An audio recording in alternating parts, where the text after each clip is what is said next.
growing trend all over the world, including in the United States, but especially in the Middle East. It's been there for a long time. That has gotten worse. Hamas is the quintessential example of that hatred for Jews and for Christians. And then you have a situation like in Nigeria, where more Christians have been killed there than anywhere else in the world. And you have a government in Nigeria that practices denial, a culture of denial. No, nothing to see here. They even hired DC. A big firm here in D.C. The First Lady was here. She was here this week, and in fact, they wanted to come on the program to talk about religious freedom. And I said, I'm not going to give them. I'll meet with them. I'm happy to meet with anybody. Same here. But I'm not going to give them a platform to cover up what they're doing in Nigeria. And that's just what it is, a massive cover-up. You know, I met with a big delegation that came in, and it went for almost 2 hours. And the Attorney General of Nigeria said that this Bishop Anabe, who I had at 2 of my hearings, you were there. He testified right next to me. Right next to you. A wonderful man. He said, he's a liar. And I said, whoa, stop that, you know. And then they always do the thing, well, my wife's a Christian, or I'm a Christian, and my husband, you know, it's like, don't tell me that. What is happening as churches are being firebombed, people are being killed in cold blood, you know, abductions, which is very, very big there in Nigeria, of Christians especially, but others, but especially Christians.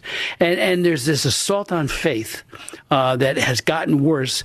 Obama did nothing. You know, Boko Haram flourished under his 8 years in office, and now it was your persistent advocacy that actually eventually got them labeled as a terrorist organization. Yes. For 3 years we tried, Tony, and I had hearings on it. We had people give very, very compelling testimony as to what Boko Haram was doing, and finally, on the day we were marking up my bill to tell the administration you have to declare them a FTO, foreign terrorist organization, that day, that hour, basically, they said, they're an FTO. Yeah. And it was like 3 years ago, we could have been working to find out where their sources of funding and weapons. Before they kidnapped many of the girls. That's right. The Chibok girls and many of the others were all. And that continues to this day. Let me ask you about that, Congressman Smith, because as you say that it's gotten worse. You've got these dictators and tyrants in different parts of the world.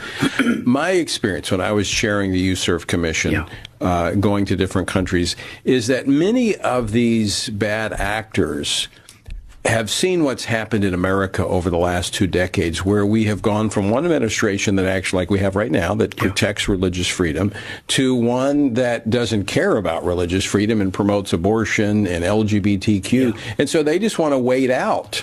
So we're not having that persistent, consistent presence of influence on the world. Well, that's a very keen observation, because I have found that you even hear that from some of the diplomats when you talk to them. Oh, he'll be gone. Trump will be gone in 2 years.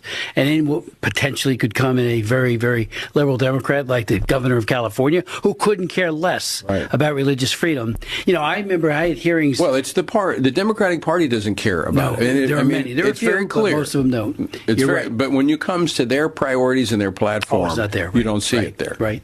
And, you know, we saw it with Barack Obama. I would continually say, okay, the International Religious Freedom Act, authored brilliantly by Frank Wolf, it says you must provide us with countries of particular concern, countries that are really doing bad things that could be sanctioned. And we wouldn't even get the list year in and year out. But that legislation also says that religious freedom will be a priority in our foreign policy. That's exactly what it says. A core. Absolutely, it says that. And, you know, it's been in effect since 1998. You know, I'm happy to say that the Republicans have very faithfully administered it or carried it out. So the situation over time has gotten worse. Yeah. We see that we have aggressive action being taken by this administration. Good morning to you all, ladies and gentlemen. Good morning to the Biafran family. I welcome you all to another episode titled Tony Perkins Shuts Door on Nigeria's Last Lady, Olulemi Tǔñubū. No platform for cover-up of Christian genocide in Nigeria. My people, please, I want you to join me in this prayer. Make sure you pray daily, morning, afternoon, and night. In fact, let it be like a doctor's prescription to you. My Father, this is the prayer point. Listen and listen attentively. My Father, any man or woman, boy or girl, old or young, whether you be Indian or foreigner, working against the independence of Biafra, whether you are powerful or not powerful. The disgrace the so-called first lady or last lady of Zojuria faced in Tony Perkins' show, because this Tony Perkins is a form of maybe you can call him like a Arise news anchor, or maybe he have his own media house or outlet where people express their feelings. I will give you the video later. Yeah, I will attach the video. You will watch the video even before you hearing my voice. I will attach the video where he made it categorically clear that Tǔñubū have nothing to do in his platform coming there to lie against the Christian genocide in Nigeria. Even the so-called last lady of Nigeria, while she was in the US lying, that was when over 172 people were massacred in Kwara, Woro community precisely. She was there lying. 172 people got knocked down. This one is not like accidental discharge. No, this one is they came out on the street on a broad daylight by 6 p.m. if I'm not mistaken, and begin to shoot sporadically. In fact, the intention was to make sure that the whole community vacate from that very particular that region, so that the terrorists who don't have lands will then come in and take over. So as you're making this prayer, please do it with all your heart. Either you pray it silently or you make it open, or you can as well drop your own prayer point at the comment section of this video. My Father, any man or woman who have hands in the delay of the independence of Biafra or in the delay of the recognition of Biafra should face the same shame the so-called last lady of Nigeria faced in US.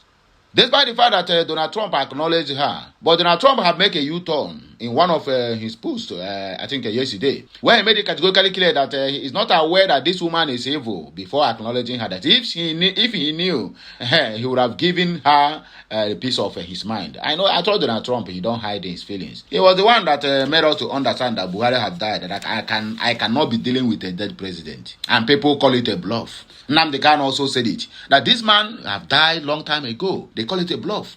So to confirm Nnamdi Kanu's prophecy, he said that after 2 years of him leaving office, leaving Aso Rock, they will declare him dead, and it happened.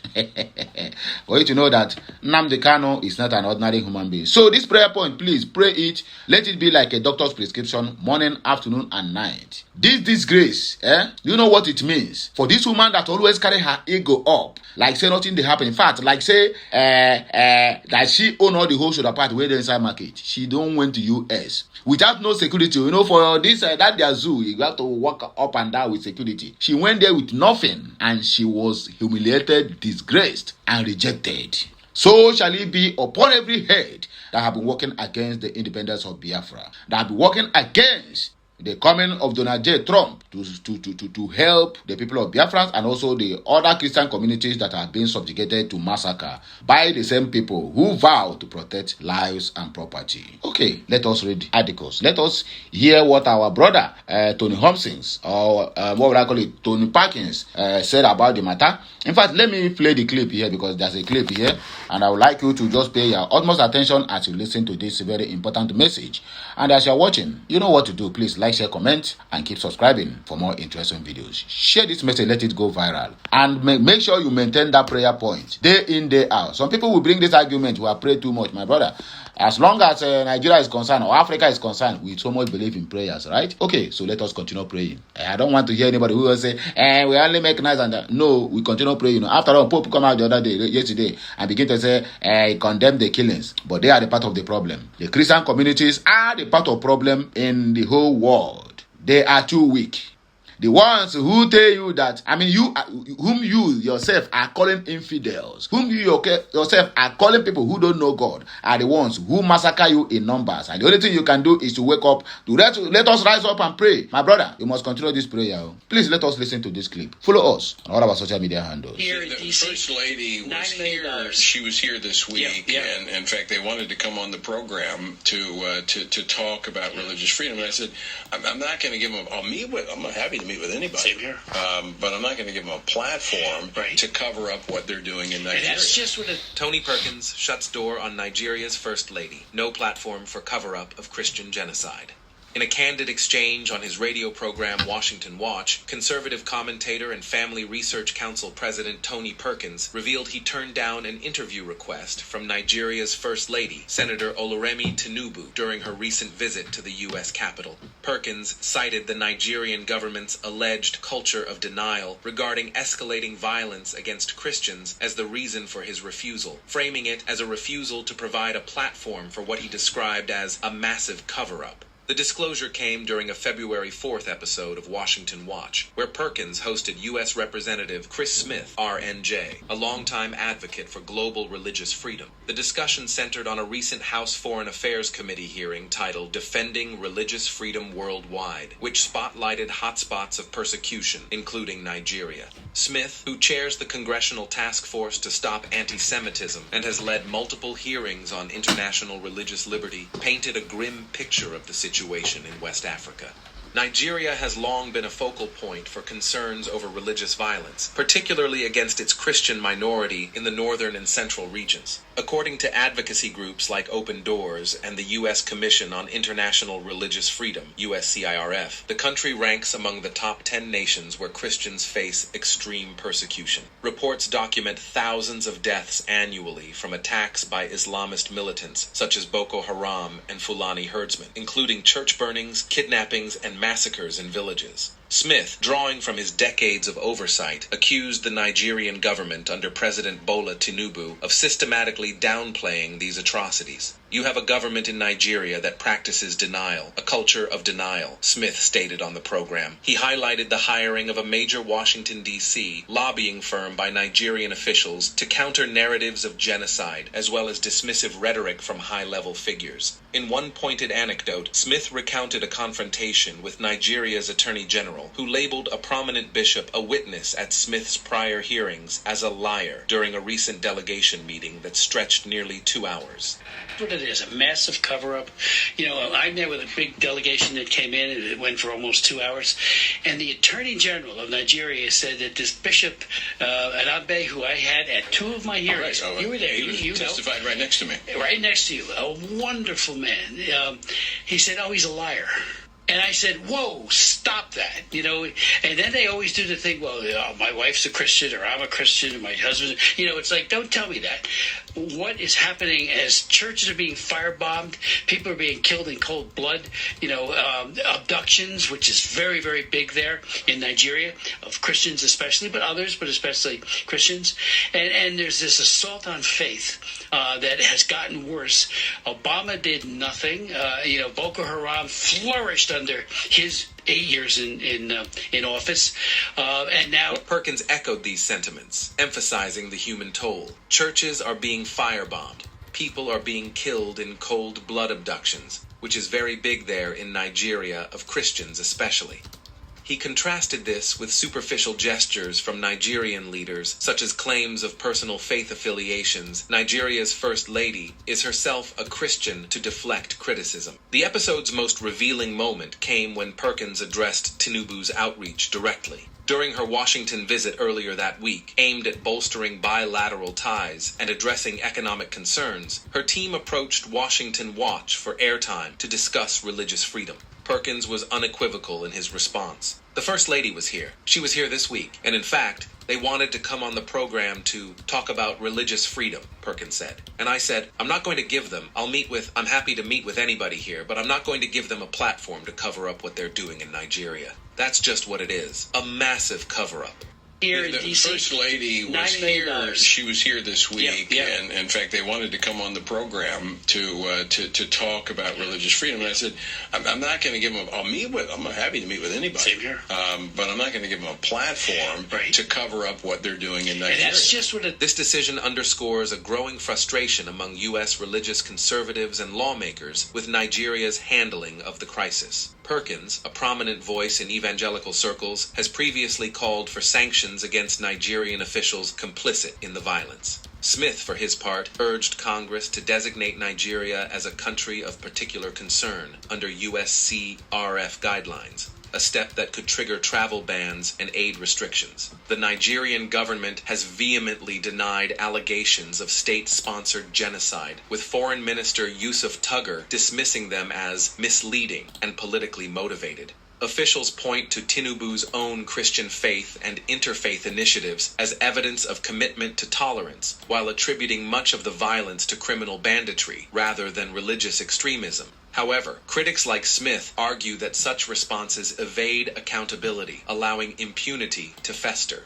As global attention turns to religious freedom ahead of upcoming congressional sessions, Perkins's bold refusal may galvanize a renewed push to confront what he and Smith describe not as isolated incidents, but a systematic erasure of Nigeria's Christian communities. Whether it prompts meaningful change or further diplomatic friction remains to be seen.